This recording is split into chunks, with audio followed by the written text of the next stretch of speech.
Friday! Hello friends, welcome back to my channel. If you are new here, my name is Georgia Harrop and every single Friday I am here for you with a brand new video. Today we are going to chat about how to get that last minute Nurse Ratched Halloween look from hair to makeup to look. If you are new to this whole Vintageish world, or you are just looking for tips and tricks on how to get the whole Vintageish look, well my friends, this is the channel for you.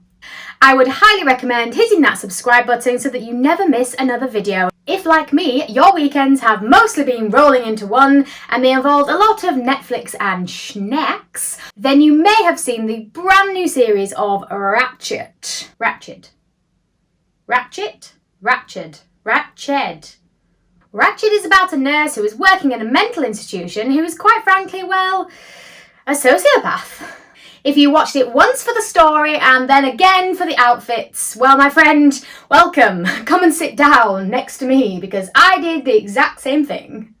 As a lover myself of the vintage world, the wardrobe. Sometimes when people make films that are set in different eras, the vintage community kind of does a little shudder. However, we can all agree that Netflix got this right. Yep, spot on. Vintage community approved. Okay, obviously, before we go any further, I have to acknowledge that my channel is called Vintageish. I believe you should be able to wear vintage elements every single day without having to dress vintagely authentic to be accepted. If you want to wear vintage every single day in an era-appropriate and authentic way, that is absolutely fine. But also, if you want to wear vintage-ish looks, or you want to mix the eras, or you just want to be comfortable in your own style, that's also equally as important. However, when I'm watching a film or a drama or a play or something that is set in a particular era, I really want to get into the story. I want to know that the drapes match the furniture, match the hair, matches the outfits, everything is era appropriate because we are imagining that we are in that world, in that story with you. Sometimes when a series is set in the 40s and the hair is just, I don't even know what that is, it just ruins that illusion. Moving on! For my look today, I am wearing an original 1960s two-piece.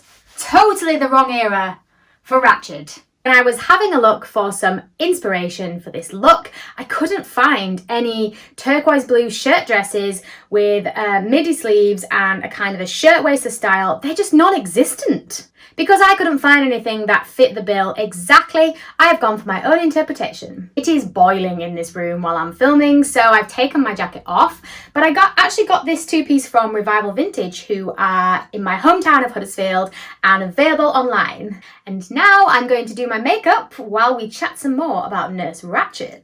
Mildred Ratched is an outcast. She comes to be interested in dangerous treatments for mental illnesses. This leads to her working in a mental institution that is called the Salem State Hospital. Here, she exercises near absolute power over the patient's access to basic necessities and medication, privileges, and food and toiletries.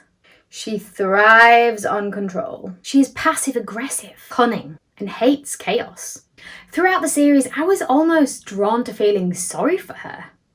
At certain points I thought, wow, she's got a heart. Maybe she's actually doing this because she thinks that she can make a difference. And then she'd stab somebody in the eye with a chisel and I would think, okay, maybe not.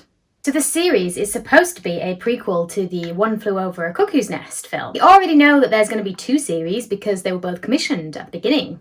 So obviously it's not the last that we've seen of Ratched. If the prequel was set in 1947 and the film One Flew Over the Cuckoo's Nest is in the 60s, I'm really interested to see how that's going to jump ahead. Maybe my outfit of this 60s Nurse Ratched is going to be like a spooky premonition, a fast forward to what you might expect.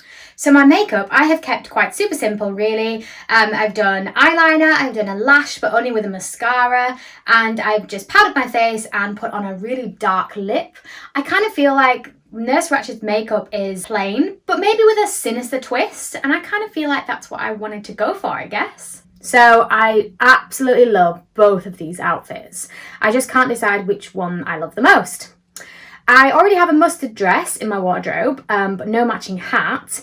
Or I do have a nice green cape, but nothing really to go with it. So which outfit do you think I should create? Vote either mustard or green in the comments below and help me decide, please, because I've no idea. Hair. We don't need a disclaimer, guys, because we know that you know that I know that we know I'm not a hairstylist and I don't proclaim to be one. This is just simply the way that I style my hair. My videos are for those of you who just want to have a go and just try something new. Now, my hair is quite thick naturally, and I love to wear it up and back where I can in vintage styles. Now, the hair of Nurse Ratched. Okay, I think it's a wig. It's a great wig. I just think it's a wig. There's something about the side of her hairline that just does not convince me that she grew it herself. But the basis of her simple nurse look is basically just a Gibson roll or half tucked underneath, and then the top section is just rolls. It's quite easy. Now, I did purchase myself a spangly new nurse's hat, so I'm going to try and incorporate this into the look somehow. I have just sectioned my hair here at the back. I've pulled the bottom half into a ponytail, and then I'm going to use half of a hair rat, which is basically the same thing that I used for my bumper bangs in my other video. Simply curl my hair around the bumper bang and pin it into place. Now I'm just fanning the shape out of the bottom so that I get the desired roll shape. So here I'm just giving myself a little bit of a poof at the front instead of a roll. I feel like this will work better with the hat that I'm going for, and probably a little bit more in keeping with the 60s kind of vibe as well that I'm going for too. Obviously, as you will see, most of these looks contain victory rolls. However, mine does not. I have gone for a super simple little 2 poofs at the front. Simply by back combing, you can achieve some height, and it means that you don't have to stress yourself out about having to do perfect rolls just for a hat to cover it up. And now, after adding my glorious hat, the look is complete. She is midnight blue. She lives inside of you. She is midnight blue. She lives inside of you. Midnight blue. This is a simple and quick and easy look if you're having a last-minute Halloween gathering, or you just want to sit on your couch, dress as Mildred, and watch the entire series again. If you like this look, then please feel free to leave me a comment and let me know. Also, if you want to come and join in on the Vintageish fun, I will leave the link for my Facebook group in the description box below. Thanks so much for watching today, guys. I really appreciate you being here. Don't forget to like, subscribe, and share. Tune in next Friday when it will actually be Halloween, and I might even have a Halloween party, hey? Bye!